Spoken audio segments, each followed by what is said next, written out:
A partir de ahora, hermanos, con la ayuda del Señor, vamos a comenzar a considerar la naturaleza de la obra de la santificación a través de sus diferentes aspectos o efectos en el creyente. Y debido a que ya en la ocasión anterior consideramos brevemente el efecto purificador judicial del sacrificio expiatorio de Cristo, que nos lava de la culpa legal del pecado, y dado también a que ya hemos ahondado en este tema en la serie de Cristología, el día de hoy, con la ayuda del Señor, solo vamos a reforzar un poco esta primera operación para continuar hacia adelante a la naturaleza de la santificación. Y de esta manera, con la ayuda del Señor, el día de hoy vamos a considerar la purificación de la contaminación. La purificación de la contaminación. Y para ello vamos a tomar los tres encabezados de costumbre, que serán, en primer lugar, la limpieza, enseguida la purificación, y por último vamos a considerar su poder. Vayamos entonces a nuestro primer encabezado, que es la limpieza, y dirijámonos en nuestras Biblias al libro del profeta Ezequiel, en el capítulo 36, en el versículo 25 al 27. Libro del profeta Ezequiel, capítulo 36, versículo 25 al 27. Dice la palabra del Señor: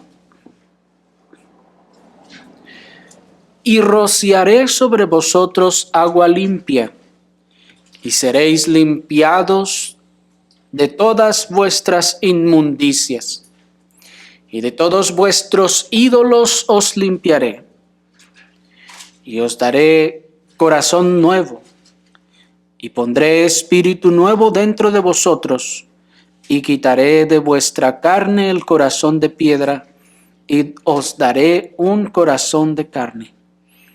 Y pondré dentro de vosotros mi espíritu, y haré que andéis en mis estatutos, y guardéis mis decretos, y los pongáis por obra.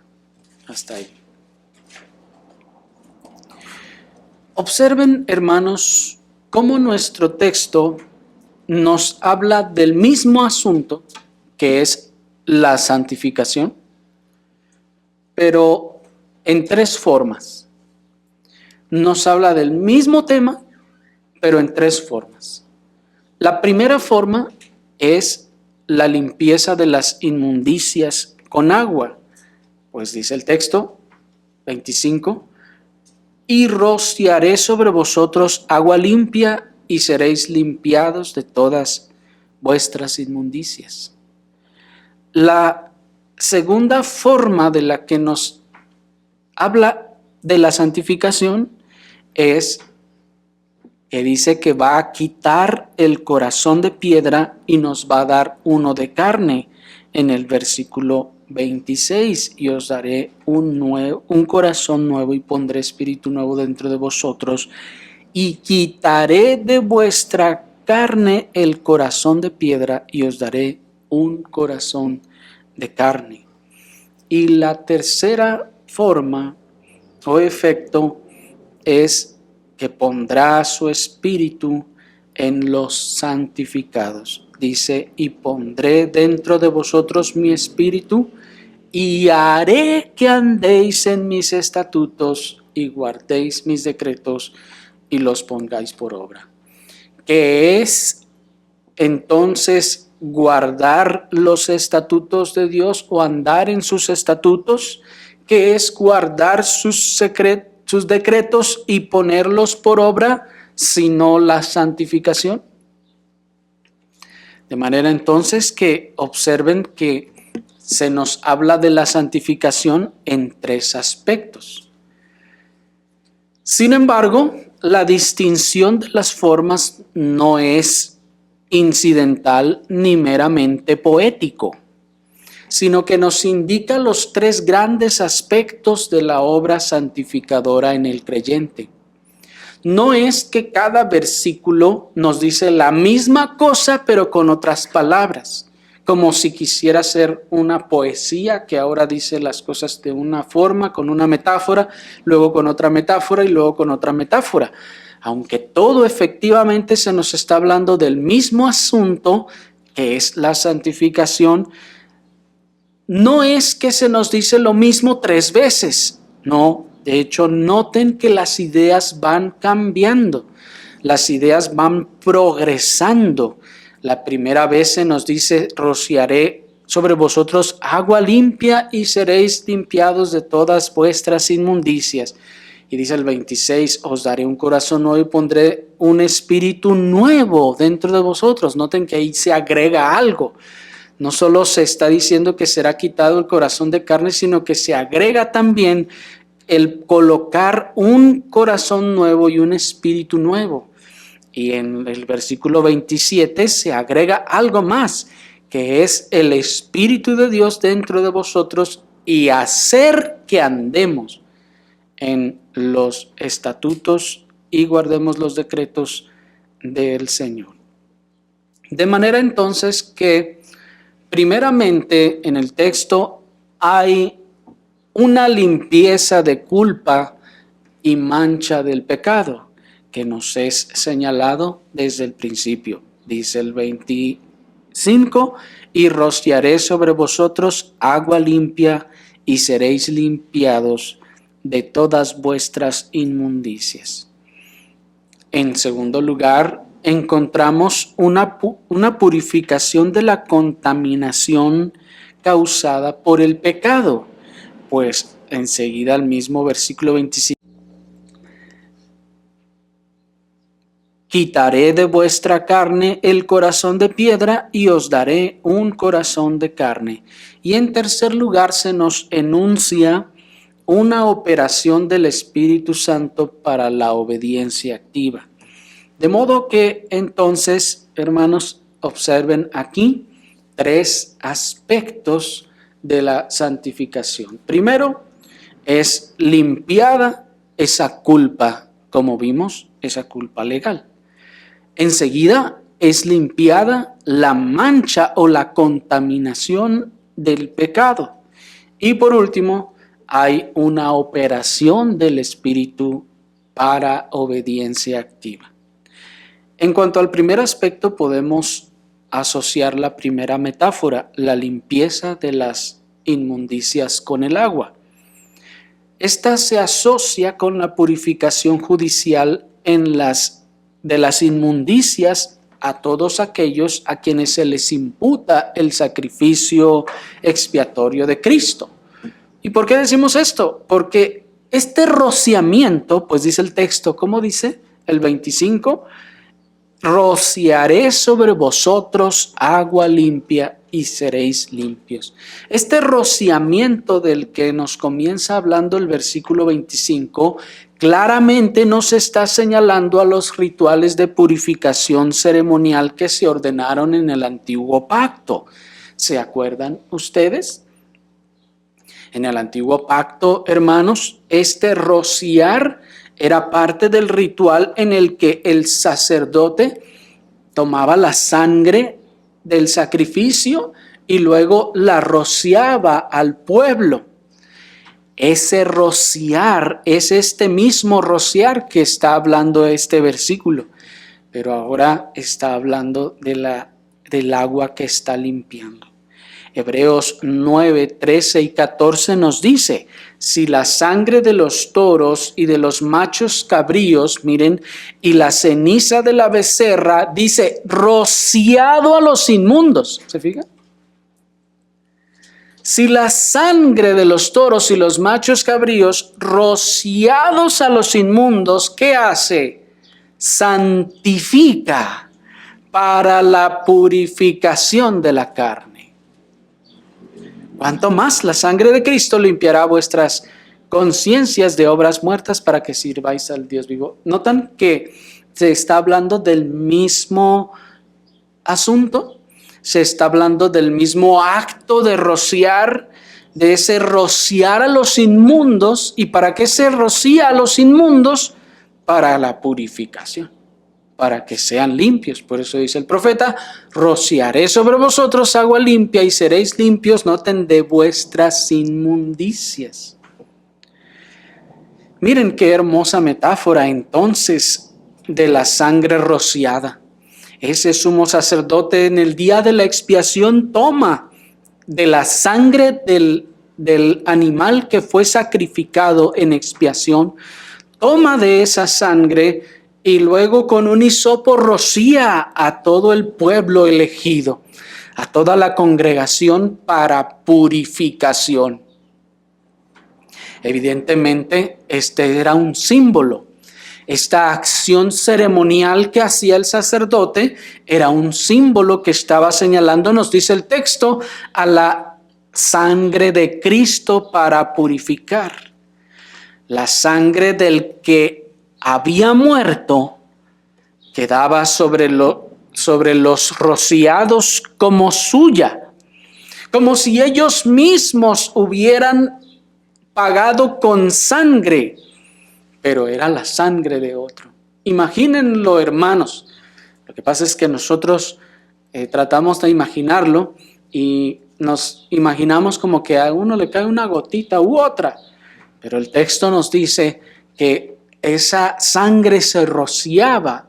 Imaginen entonces al sacerdote rociando de sangre a todos los que están allí. ¿Cuánta sangre no les caería encima? Si fuera la suficiente, entonces esos quedarían bañados de sangre. ¿Qué está representando eso, hermanos? Que ellos están ensangrentados. Esa sangre entonces implica el sacrificio, implica que hubo una sangre que se derramó para que los pecados fueran limpiados. Es como cuando ellos están cubiertos de esa sangre, es como si ellos hubieran sido castigados hasta la sangre por sus pecados. Sin embargo, esa sangre no es suya, sino de otro. En este caso es nuestro Señor. Pero noten la alteración o el cambio de la metáfora, que ahora en Ezequiel es agua limpia la que se rocía. En vez de rociar la sangre, es el agua limpia la que se rocía. Y la razón de este cambio es porque la obra de la santificación ahora se expresa con la limpieza y purificación del pecado por el Espíritu Santo que vimos representa el agua. El Espíritu Santo viene a representar esa agua, entonces por esto el profeta nos está hablando y está señalando, miren hermosamente al Espíritu Santo, que este Espíritu Santo entonces será rociado para esa purificación. Por eso el texto de Hebreos en cuanto a la sangre de Cristo que es rociada, dice que esa sangre purga, dice la versión King James, nuestras conciencias de obras muertas, que como ya vimos se trata de nuestros pecados con respecto a la culpa, porque la conciencia, recuerden ustedes, que es la que se carga con la culpa, ¿se acuerdan? De manera entonces que cuando esta sangre es rociada o esta agua limpia es rociada sobre los inmundos, santifica o purifica. ¿Y qué purifica según el texto? Las conciencias de obras muertas. Por lo tanto, lo que aquí está quedando limpio es la culpa legal, que es la que está en la conciencia. La que está en la conciencia es la culpa legal del pecado. De manera entonces que en esta primera metáfora se nos está señalando, como les decía, que lo primero que se opera en la santificación es la limpieza de la culpa legal. Lo primero que se opera entonces en la santificación es una limpieza de la culpa legal. Nos dice en ese sentido el pastor puritano Stephen Charnock, cito: existe una limpieza de culpa, escuchen, y una limpieza de contaminación. Ambas son frutos de esta sangre. La culpa es removida por la remisión, la contaminación por la purificación. Cristo nos limpia tanto de culpa, puesto que Él es nuestra justicia, como de mancha, puesto que Él es nuestra santificación. Pues Él es ambas cosas para nosotros, lo uno con base en su mérito, lo otro por su eficacia, lo cual se obtiene por su espíritu. Termina la cita. Esto es en buena medida lo que vimos ya en el tema anterior. A través del mérito de Cristo, de la sangre de Cristo, es quitada ¿qué? La culpa. Hay una limpieza de culpa. Pero, como decíamos, eso todavía no hace al creyente limpio en un sentido interno de la contaminación del pecado. Todavía hace falta algo más. Y el puritano nos está haciendo esa separación. No es que limpiar y lavar surtan efectos diferentes. De hecho, la idea es la misma en esencia. Simplemente se distingue el limpiar y purificar o lavar para denotar el aspecto de la obra santificadora que está operando allí. Y también aclaro que no significa que de manera temporal haya una distinción necesaria. No, estas cosas ocurren en el mismo momento. Sin embargo, las distinguimos para darnos cuenta, para aprehender en nuestra mente de mejor manera, la obra de la santificación. Observen esta distinción en nuestro texto inicial. Rociaré sobre vosotros agua limpia y seréis limpiados de todas vuestras inmundicias. Noten entonces la figura del sacerdote rociando para limpiar las inmundicias. ¿Y limpia qué? La conciencia. ¿De qué? De la culpa penal o legal del pecado. Pero luego noten cómo dice el verso 25. Y de todos vuestros ídolos os limpiaré. Notan entonces que hay algo más que es limpiado con esa misma agua. ¿Qué es lo que es limpiado también? Dice los ídolos. ¿Cuáles ídolos? ¿A qué se refiere con los ídolos? Se refiere que entonces esa agua va a limpiar a los ídolos, como decíamos la ocasión anterior, los va a lavar para que estén limpios y blancos y relucientes. No, obviamente eso no es literal. ¿A qué se refiere entonces con que serán limpiados los ídolos? Para responder a esa pregunta, pasemos entonces a nuestro siguiente punto, que es la purificación. El texto nos dice que dos cosas serán limpias: la inmundicia y los ídolos. ¿Se fijan? Reiteramos que, aunque bien ambos se refieren a la misma obra santificadora en general y no pueden ser separados en la práctica, nos están señalando dos distintos aspectos de la obra santificadora: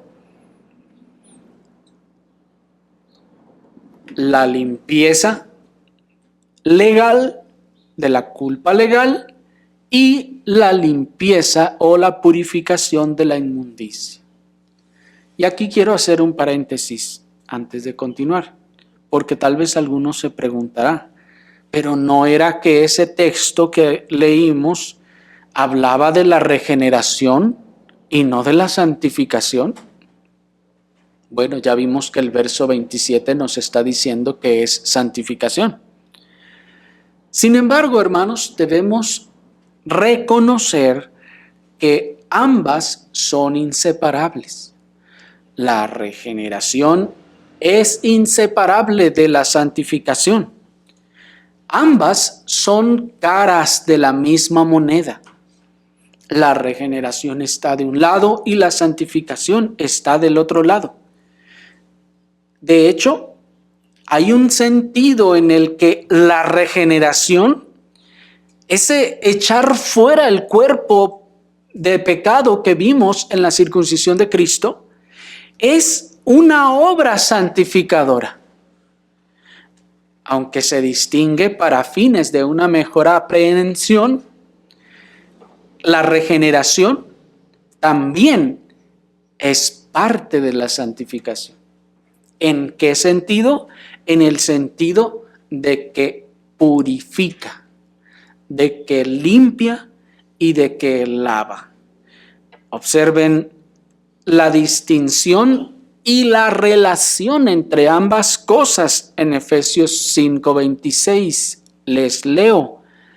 Para santificarla, hablando de la iglesia, miren, santificarla purificándola en el lavamiento del agua por la palabra. ¿Se dan cuenta entonces de que la santificación, cómo se da? Purificándola en el lavamiento del agua. ¿Se fijan? Esa misma metáfora de lavar con agua. Esta santificación entonces es el producto y el efecto de ese lavamiento. ¿Cómo santificó a la iglesia? Purificándola en el lavamiento del agua. Porque alguien dirá, pero hay diferencia entre la presión asistólica y diastólica. Bueno, sí, pero ambas trabajan para el mismo fin. Ambas buscan el mismo fin, en este caso en el corazón. Una conduce a la otra, por lo que cuando las separamos para su estudio y para su, en este caso, su observación. Pero ambas están trabajando para el mismo fin. Y observen Romanos 6:22, que nos dice: mas ahora que habéis sido libertados del pecado, noten, y hechos siervos de Dios, tenéis por vuestro fruto la santificación, y como fin, la vida eterna. Observen entonces cómo esta purificación santificadora o que santifica, aquí está descrita como la libertad del pecado. Hay una purificación que es santificadora, es decir, que santifica. Por eso decíamos la ocasión anterior, no podemos deslindarla, no podemos decir, no, es que aquella solo limpió, pero no santificó. No, porque la limpieza es parte de la santificación. Es el primer acto para la santificación. Es lo primero que entonces nos va a llevar a la santificación. Y una vez que la culpa legal ha sido quitada, lo siguiente entonces, hermanos, es que hay una libertad de todo pecado, nos dice Romanos 6:22. Es decir, que esa contaminación que había en el corazón del hombre es liberada. es quitada. El texto nos dice que habéis sido libertados del pecado, pero ¿será que somos libertados de todo pecado en absoluto? No. Entonces, ¿de qué somos libertados? Somos libertados de los ídolos entronizados en el corazón de aquel que es liberado, como decía el profeta. ¿Me siguieron?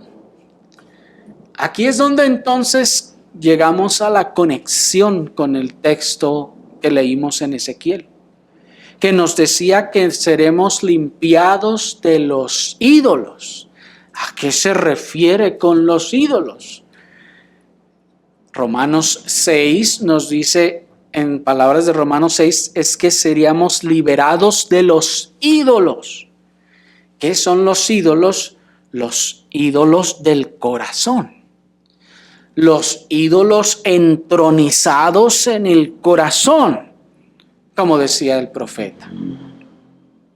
Los ídolos del corazón son todas esas codicias y concupiscencias e inclinaciones pecaminosas que quedaron impregnadas, adheridas en el alma del hombre a causa del pecado. Se llaman ídolos porque son atendidos, son ensalzados y son puestos en alto, en un altar dentro del corazón. Por eso son ídolos.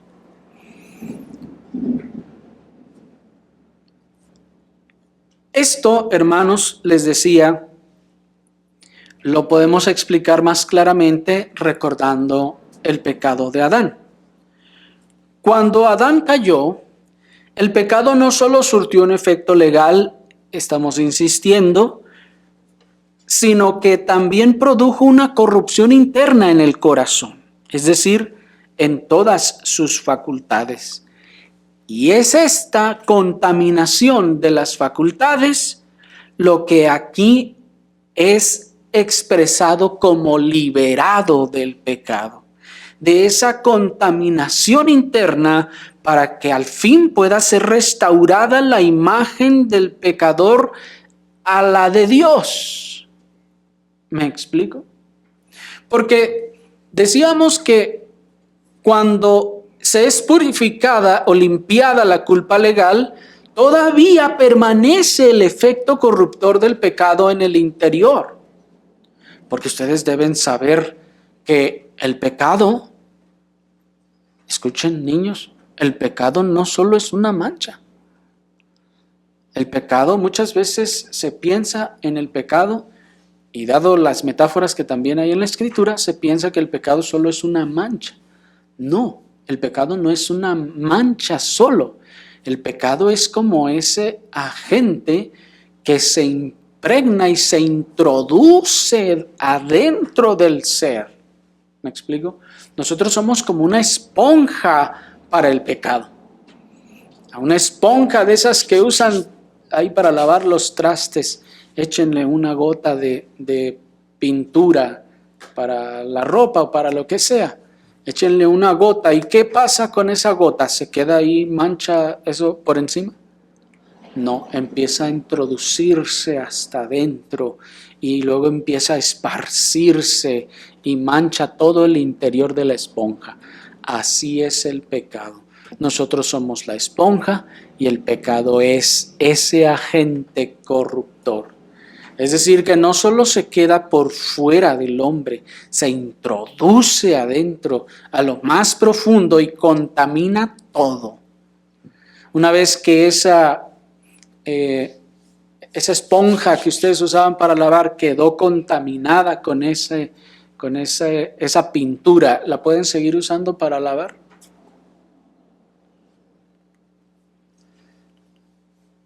Si fue alguno de sus hijos quien le echó la pintura y usted dice, está bien, te perdono, porque le perdonó, ¿ya se quitó la mancha que está dentro?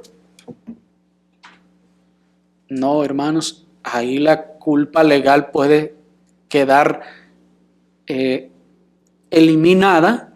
Sin embargo, no ocurre lo mismo con el efecto de ese pecado, de esa mancha ahí. El efecto sigue allí. Entonces, para que la imagen de Dios pues pueda ser restaurada, tiene ahora que santificarse ese efecto contaminador que quedó impregnado en el corazón. Ese efecto contaminador que en Ezequiel es llamado los ídolos. Ese efecto contaminador que en Romanos 6 es llamado el pecado.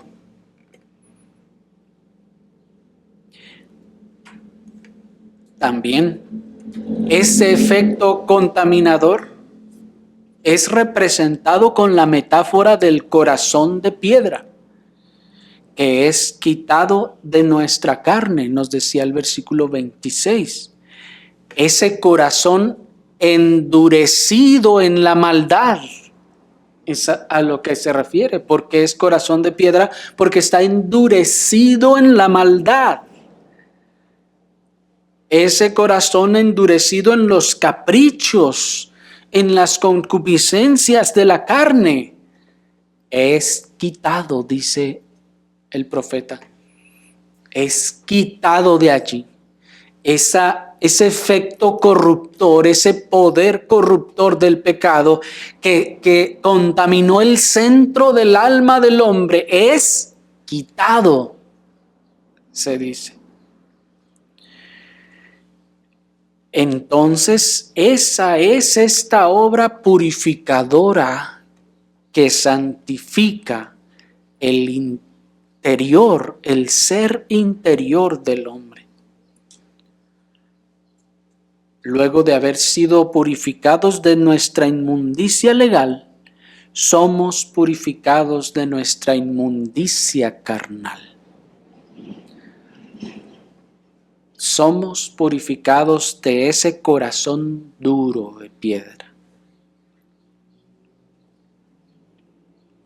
Esos efectos corruptores que se adhirieron a las facultades del alma, al corazón, e hicieron de las corrupciones y concupiscencias ídolos, son quitados, son purificados por la obra santificadora del Espíritu Santo en el creyente.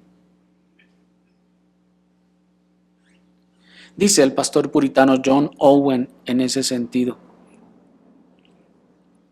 si no hubiéramos sido lavados en la sangre de Cristo, habríamos vivido y muerto en nuestras contaminaciones y yacido bajo ellas hasta la eternidad, porque el fuego del infierno nunca purgará las contaminaciones del pecado.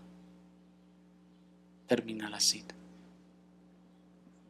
Qué cosa tan impresionante, hermanos. Esta es una obra tal que por eso es llamada quitar el corazón de piedra. Porque, miren, si no hubiéramos sido lavados, si no se nos hubiera quitado eso, hermanos, esas contaminaciones hubieran permanecido hasta la eternidad.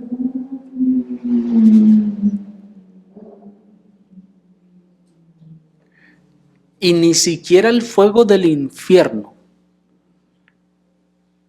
aunque sea fuego, purificará las contaminaciones del pecado. Porque aquellos estando bajo las llamas del infierno, hermanos, seguirán teniendo esas contaminaciones, seguirán siendo poseídos por esos poderes. Esos ídolos seguirán reinando allí y no desaparecerán. Los fuegos del infierno no los abatirán. Piénsenlo incluso también en la manera en la que aún en la vida misma estas personas que no han sido purificadas viven. Todos los problemas y dificultades que les vienen por atender a los ídolos del corazón, a sus codicias, a sus concupiscencias, todos los problemas que les trae eso, ¿los desaniman para volver otra vez a ese pecado? No, vuelven otra vez. El borracho, cuando ha perdido todo su sueldo en la bebida, después entonces deja de beber por eso. No. Y si la próxima vez pierde todo su sueldo y además hasta lo golpean y pierde hasta su cartera y todo lo que traía sus documentos, a partir de ahí deja la maldad. No, vuelve otra vez a la maldad. Noten entonces que nada purga, en palabras de la versión King James, nada purga esa contaminación interna. Ninguna cosa, ni el dolor, ni las aflicciones, ni los castigos, y dice el puritano, ni el infierno mismo purgará o quitará o limpiará o purificará a esa persona.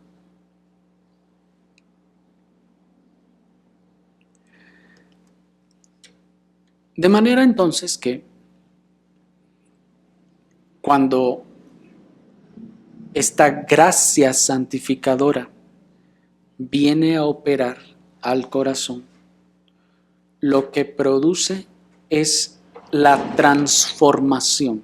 Aquí es donde ocurre entonces la transformación de árbol malo a árbol bueno. ¿Me explico? Mientras esa contaminación interior permanece en el interior, entonces primero es un árbol malo. Y segundo, todos los frutos que dará entonces serán malos. Porque el centro, el interior, sigue contaminado por el pecado. Y veíamos en el tema anterior que Dios aborrece toda esa vileza a causa de su propia santidad. Todo entonces, cuando el interior está contaminado, todo lo que fluye de esa fuente estará contaminado. Si en aquella fuente de donde brota los arroyos o los ríos está contaminada y hay maldad, entonces todo lo que salga será malo. Eso es lo que está diciendo el texto. Si tu naturaleza perversa, el dominio del pecado que está en ti como hombre natural no regenerado, no es limpiado, no es santificado, entonces todo lo que hagas será inmundo. Por eso dice el profeta que todas las obras de justicia del no regenerado son como trapos de inmundicia delante de Dios.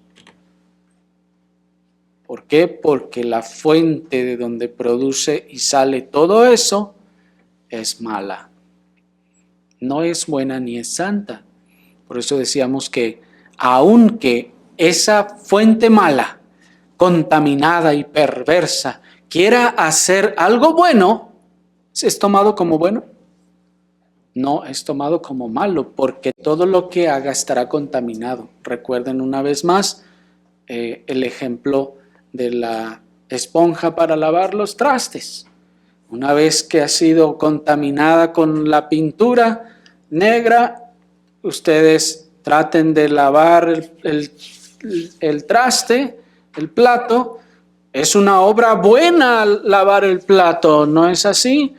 Pero cuando lo están lavando, ¿qué pasa? Queda manchado de la contaminación que tiene impregnada.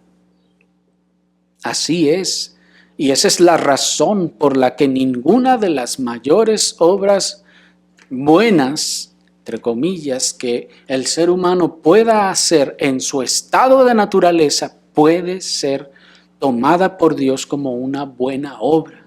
Esa es la razón por la que la Madre Teresa de Calcuta y todos aquellos que hayan, según ellos, hecho las mayores grandes obras por la humanidad, terminarán igualmente en el infierno.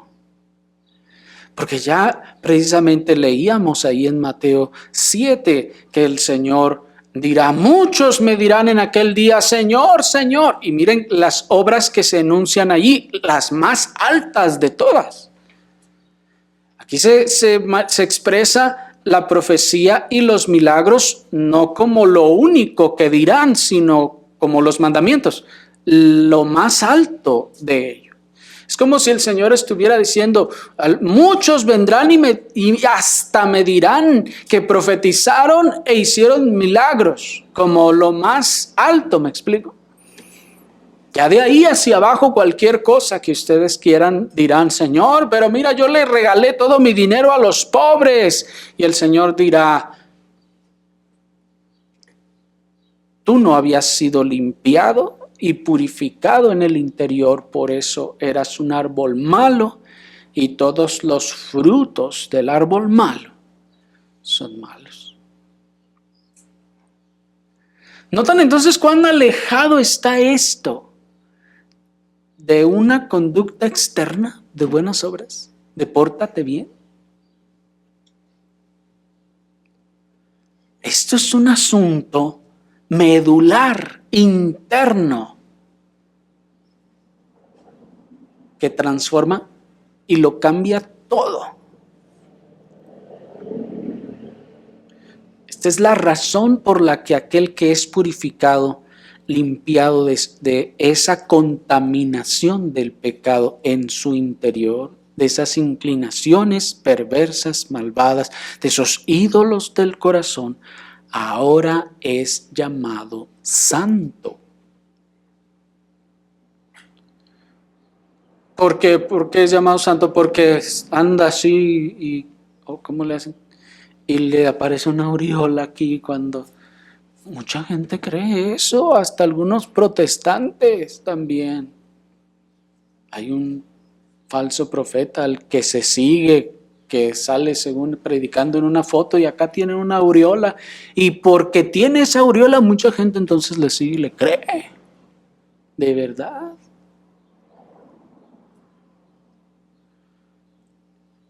No, santo en ese sentido implica que esa contaminación del pecado le fue limpiada, le fue purgada, fue echada fuera. Y dado que fue echada fuera esa mancha, entonces ahora es un santo. No solo o no meramente de una forma posicional, como hoy en día se esgrime mucho. No es que es porque ahora es posicionalmente santo delante de Dios. Lo es judicialmente.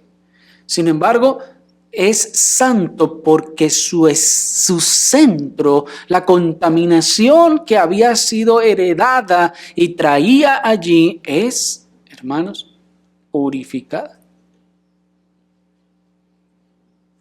Por eso en adelante las acciones y los actos de ese árbol, de esos frutos de ese árbol son ahora buenos. y para Dios considerados buenos.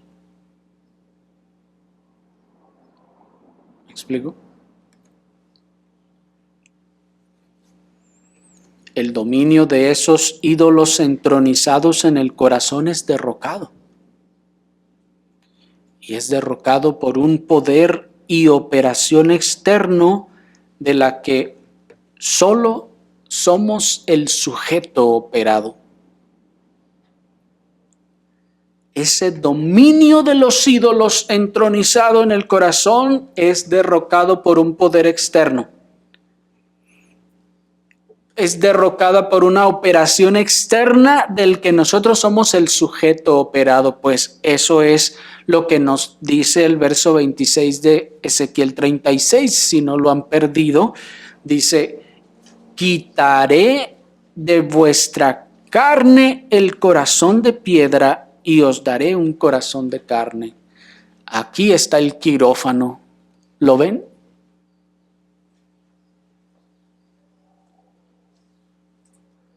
Ahí está la operación.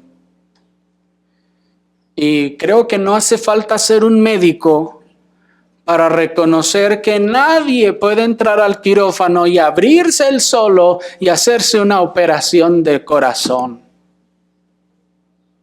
No se puede. Es imposible. ¿Noten quién es el que hace todo eso? Dios. Y en ese sentido, en esta operación, el hombre es completamente pasivo. Como cuando Adán cayó en aquel sueño profundo en el que le es quitada la costilla y se forma Eva. Él no podía decir, yo te formé, mira, por mí estás aquí. No, él era completamente pasivo en eso.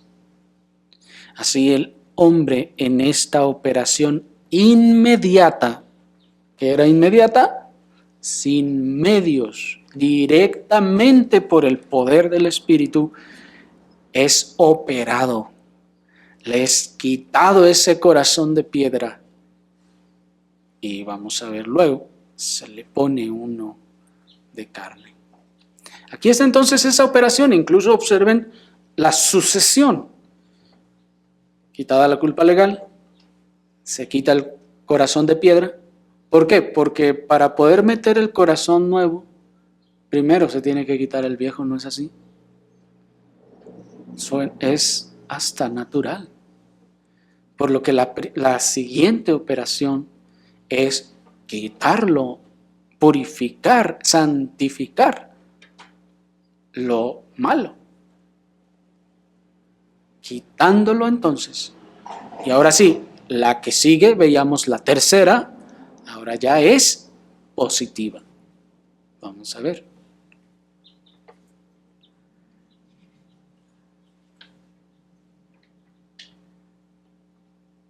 Entonces, pues, hay una mano, un poder externo quitando de la ecuación el corazón de piedra con todos sus ídolos y concupiscencias, para que a partir de allí esa persona entonces pueda ser acercado a Dios y conformado a su imagen.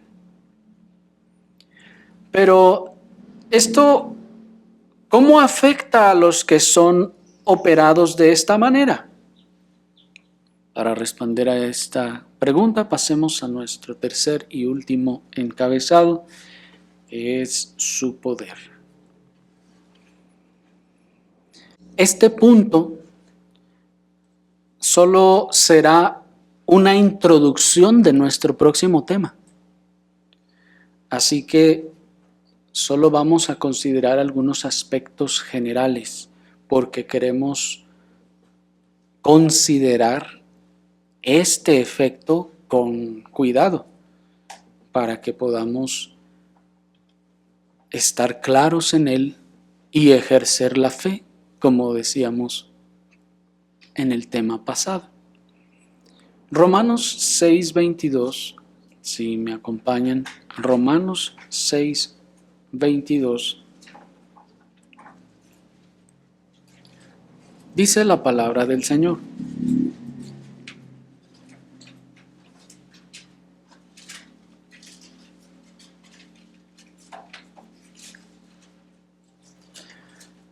Mas ahora que habéis sido libertados del pecado y hechos siervos de Dios, tenéis por vuestro fruto la santificación y como fin la vida eterna. Miren, hermanos, sido libertados del pecado. Qué impresionante es esa frase. Habéis sido libertados del pecado. Decíamos que esta purificación santificadora aquí es descrita como una libertad del pecado, pero no de todo pecado en absoluto, sino de los ídolos entronizados del corazón. Aquí entonces ya no se trata de la purificación de la culpa legal, la cual es quitada por la justificación, sino que se trata de la contaminación interna e inherente que es quitada por la santificación real y verdadera a través de un poder y operación eficaz por el Espíritu Santo. De manera entonces que ser santificado es ser santo, no portarse bien. Ser santificado es ser santo desde el interior. No portarse bien en principio de cuentas, sino que es primaria y básicamente ser purificado de la contaminación infecciosa del pecado. Es ser limpiado de los ídolos del corazón, cualquiera que estos sean.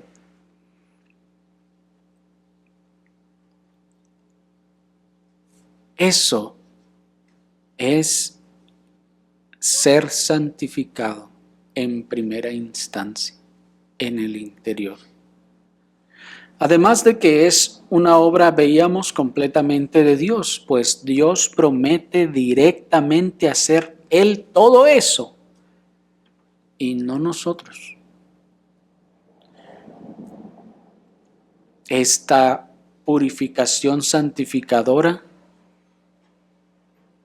en ella, toda esta estructura y disposición maligna del corazón del pecador se inutiliza por la obra eficaz del Espíritu Santo al rectificar y renovar nuestras naturalezas.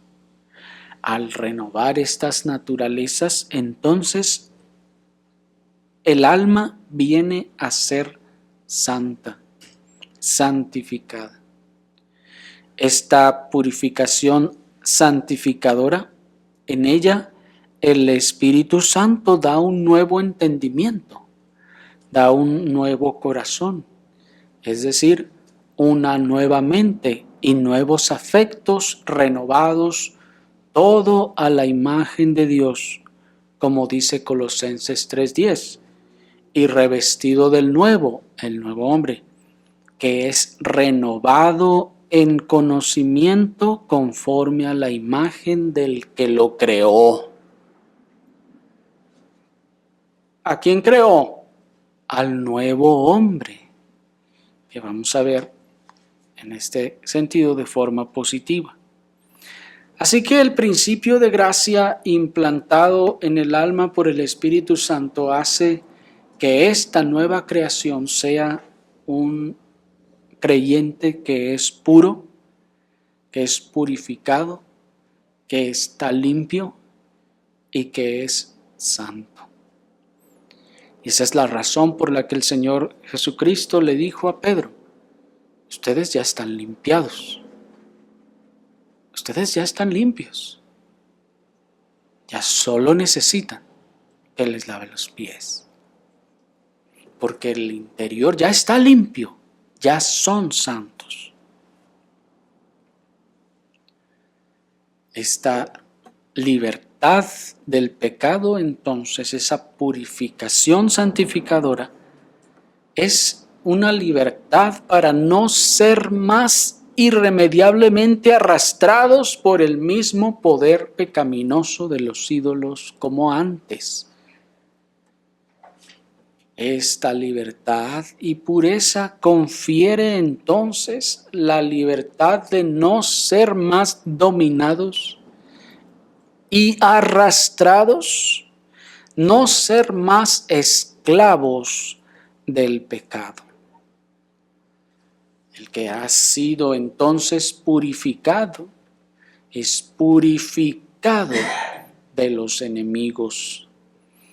Los enemigos, esos ídolos, son ahora atados por el más fuerte. Son echados de su trono para que no gobiernen más, para que no esclavicen más la mente, los afectos, el corazón del hombre. Y todo esto es santificación. Y observen cómo en todo esto que hemos visto, el hombre no solo está ahí tirado, es decir, sin capacidad de poder hacer nada para lograrlo. El hombre es incapaz completamente de todo esto. Y nada tiene que ver, entonces, con su propia fuerza, con sus propias acciones. Lo que lo hace santo entonces, en este sentido, no son sus acciones, sino el poder que desde adentro lo transformó en santo, purificando su contaminación, limpiándolo de sus ídolos, liberándolo del pecado, para que ahora fuera santo. Dice en ese sentido el pastor puritano John Owen, cito, porque al purgar esta impureza hace su entrada en el alma. El efecto de esta purga es el primer comienzo de la santidad en nosotros. Fíjense, el efecto de esta purga es el primer comienzo de la santidad en nosotros. Dice, reconozco que no se quita de una vez, absoluta y perfectamente, en nadie en este mundo, porque la obra de purgarla es un acto continuo, proporcional a toda la obra de nuestra santificación. Por lo tanto, aquellos que están verdaderamente santificados y son santos, todavía son profundamente conscientes de lo que les queda de ella en ellos mismos. La lamentan grandemente y se esfuerzan fervientemente por eliminarla. Pero ha comenzado y se lleva a cabo una purga inicial, real, sincera y, en cuanto a todas las facultades del alma, universal de ella, que pertenece a la naturaleza y esencia de la santidad, aunque no esté absolutamente perfeccionada en esta vida. Termina la cita. Noten pues, hermanos, que así hace la santificación su entrada en el alma. ¿Cómo? Purgando esta contaminación del pecado. Y ahí comienza la vida santa del creyente. Este efecto, como decíamos, no quita la totalidad del pecado, sino que es una gracia inicial, como una semilla que es poderosa, tan poderosa para destronar los ídolos, pero que todavía no es completa, sino que continuará y seguirá operando y creciendo. Esa es la razón por la que los que son operados en esta gracia pueden y son llamados santos en la Escritura, aunque todavía vean en sí mismos remanentes de esa contaminación en ellos. Ya no reinando, pero permaneciendo allí.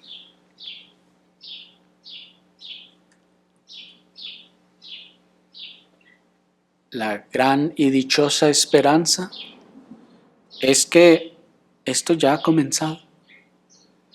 Cuando esto ocurrió, ya ha comenzado su obra.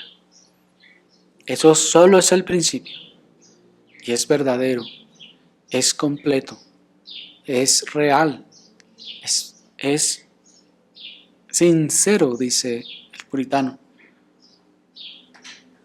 Afecta todas las facultades del alma y continuará su labor con la gracia del Señor.